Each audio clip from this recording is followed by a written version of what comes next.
Lowering prescription drug costs? President Trump says it's easy. I'll just sign an executive order about it. But we never had a president that had the courage to do this.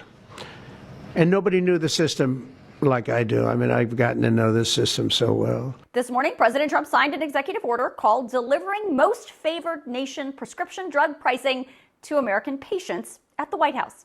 Most favored nation is a term used in trade to say this country should receive the best price, the most favorable terms for a specific product or service. The president is really focusing in on the fact that pharmaceuticals are so much cheaper in foreign countries than they are in the United States, which is a fact. So in theory, what the president is suggesting is that because the United States has been so good to the pharmaceutical companies for so long, they should give the United States most favored nation treatment when it comes to how much they charge Americans for prescription drugs. Trump says whatever the lowest price a country is paying for any specific prescription medication is the price the United States will pay, and that's it.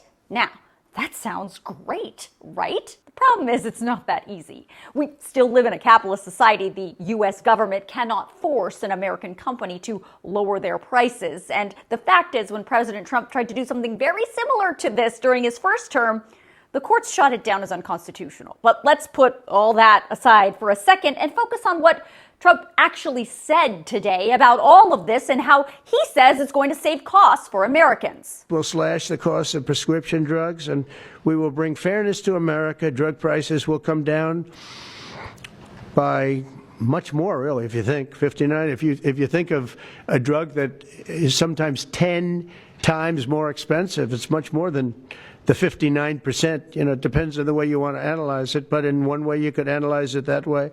But between 59 and 80, and I guess even 90%. So when I worked so hard in the first term, and if I got prices down, remember I was the only one to ever get prices down for a full year, but I'd get them down like 2%, and I thought it was like a big deal. Well, we're getting them down 60, 70, 80, 90%. But actually more than that if you think about it in the way mathematically. And Farmer has to say, we're sorry, but we'll not be able to do this any longer to these countries that have been so tough. They've been very tough, nasty. It's trade.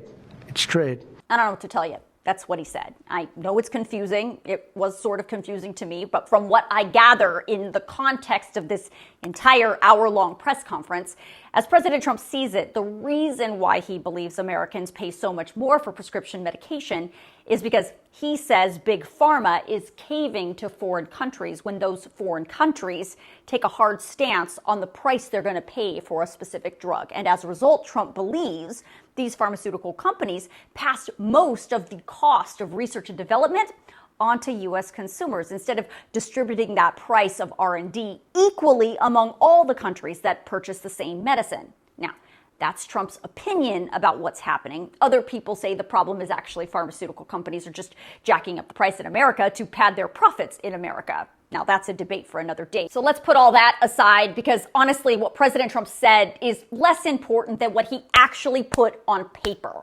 And what he actually put on paper basically says the U.S. government is going to investigate foreign countries in the way they deal with these pharmaceutical companies, and the United States government is going to nicely ask the pharmaceutical companies to lower their prices. The executive order actually says, 1, the Secretary of Commerce shall take all necessary and appropriate action to ensure foreign countries are not engaging in any act, policy, or practice that may be unreasonable or discriminatory that may force American patients to pay disproportionately more for the research and development of these drugs.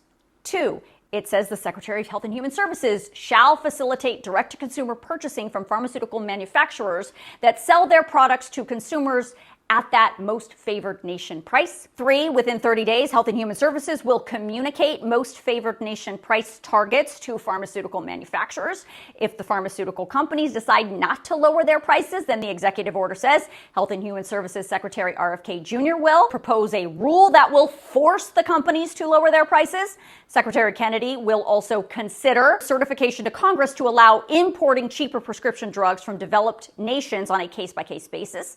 The Attorney General General and the Federal Trade Commission will undertake enforcement action against pharmaceutical companies for anti-competitive prices.